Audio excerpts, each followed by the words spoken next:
Hi guys, welcome back again sa ating channel. So magandang araw sa inyo. For today, tuturuan ko kayo kung papaano mag-Japanese. So tuturuan ko kayo ng tatlong word lang.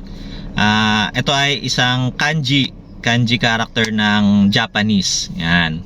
So tatlo lang ang ituturo ko sa inyo. The first one is man.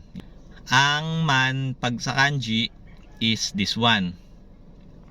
Yan yung character niya sa kanji Japanese. So yan, madali lang sulat, 'di ba? Pagka man. So the second word naman is woman. This one.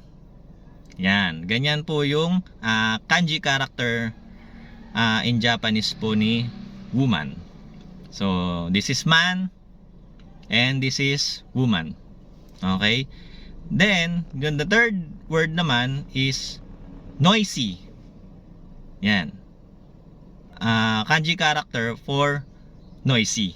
So mapapansin nyo, yung character ng woman, pag sinulat nyo ng 3 beses, magiging noisy. So yun po yun. Doon po yun kinuha. So yun po yun, alam nyo na kung bakit, no? Pag woman, ganito. Pag inulit nyo ng 3 beses, ganito ang lalabas, noisy. So, wala pong kinalaman dyan. Doon po yan sa kanji character. So, yun na po yun. Bye-bye!